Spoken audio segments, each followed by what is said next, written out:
Tingnan niyo muna po yung kapatid. Batiin niyo ng isang magandang umaga, isang pagpalang umaga. Ayan. Kasi tatay sa likod, tatay Rudy po yun, tatay Rudy. Tama ba ako? Sige, kayo mo natin natin mga kasama. Isang mapagpalang umaga po sa bawat isa. Sama-sama natin i-declare kasi ang Panginoon sa ating buhay at patuloy natin dinanamnam sa ating puso at isipan yung kanyang mga mabubuting gawa sa atin. Tayo po natin tumayo.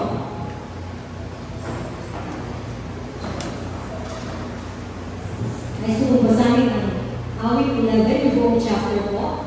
Awit ng pagpupuri sa kadakilaan ni Yahweh. Pakinggan po natin ngayon. Purihin si Yahweh. Buong puso siyang pasalamatan. Aking pupurihin sa gitna ng bayan, kasama ng mga lingkod na hinirang. Napakadakila ang gawa ng Diyos, pinananabikan ng lahat ng lingkod. Lahat niyang gawa'y dakila at wagas, bukod sa matuwid, hindi magwawakas. Hindi inaalis sa ating gunita na siya'y mabuting mahabaging luha. Sa may pagkatakot, pagkaisagana, pangako ni Yahweh ay hindi nasisira. Ipinadaman niya sa mga hinirang ang kapangyarihan niyang pinataglay nang ibigay niya lupa ng dayuhan. Ang gawa ng Diyos matuwid at tapat at maaasahan lahat niyang batas. Ito ay lalaki at di magwawakas, pagkat ang salita ay totoo at tapat. Taligtas ay dulot sa mga hinirang. May pinangakong walang hanggang tipan. Banal at dakila ang kanyang pangalan. Ang taong may nais na siya'y dumulong, kay Yahweh matakot, yung taong yun. Sa palasurin ay tapat ang hatol, at pupurihin pa sa buong panahon. Hallelujah! Purihin natin ang Panginoon. Ang sabi ko nito, ang kanyang mga hinirang, ang kanyang mga tapat na hinirang, ay laging aalalahanin at bubintain ang kabutihan ng Panginoon. Amen po ba? Mabuti po ang Panginoon sa atin? Amen.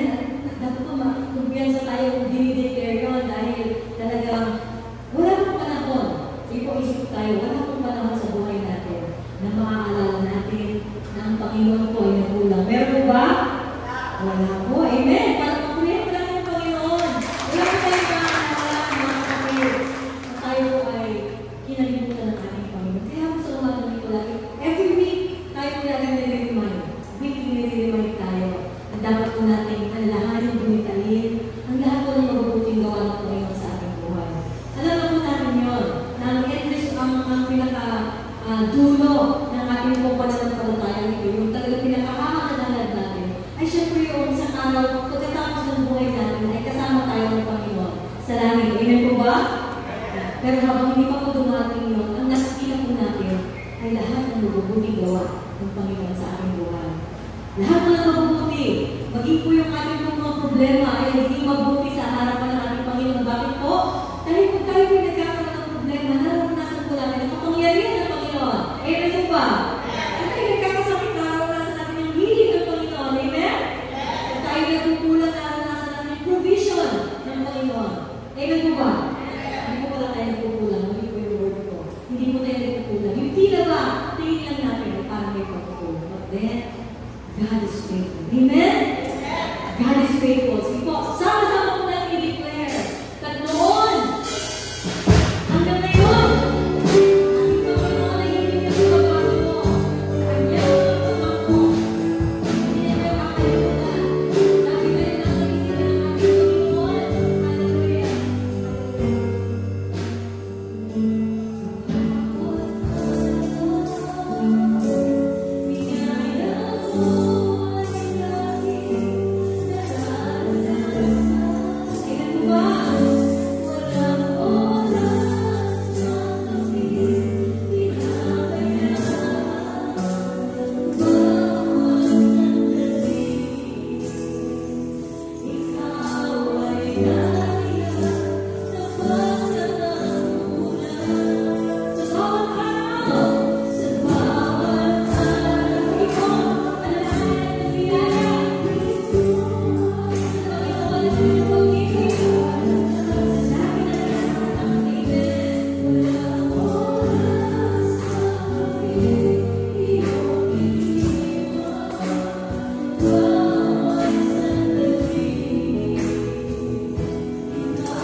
Panginoon, tinataas namin sila sa iyo, Diyos. Katulad na pinaproklamo ngayon, Panginoon, sinasabi sa amin, pipuli ko, that you call us so that you can display your power. Katulad kay Moses, you have called us so that you can display your power. When at times, seemingly parang may mga nakikita may mga bagay na nangyayari sa aming buhay. But then, Lord, salamat po sapagkat ito yung venue mo para ipakita mo yung iyong kapangyarihan sa aming mga buhay, Diyos. Dalangin namin, Panginoon, pakita namin, maliwanag pa, Panginoon, sa sikat ng araw. Pakita namin that you are working, Panginoon. Gumagawa ka sa bawat isa sa amin, Lord God. Ito po, Diyos, ay kinikilala namin yung kapangyarihan mo na kumikilos sa aming kalagitnaan.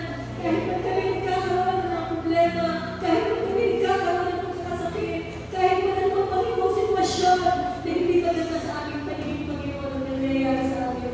Panginoon, we stand firm sa aming pananampalataya sa iyo, Diyos, at sa iyo mga pangako na kami ay hindi mo iniiwan. Hallelujah. At hindi mo kami papabayaan, Panginoon. And so we pray and we declare that for you. Hallelujah. Hallelujah. Purihin namin natin ang Diyos sa pagkukupo namin, Panginoon. Nawa po, usugin mo kami ng iyong mga salita, ang pagkain ng aming kaluluwa sa pamamagitan ng iyong magagawa. Dalangin namin ang kanyang kamakasan. Kaya dalangin namin, Panginoon, ang patuloy na wisdom na lumalo sa kanyang Diyos at may bahagi na sa amin ng iyong salita. Lord, kaya naman, napakabuti mo po sa amin. Napakabuti mo po sa amin, Panginoon. Hallelujah! Hallelujah! Hallelujah!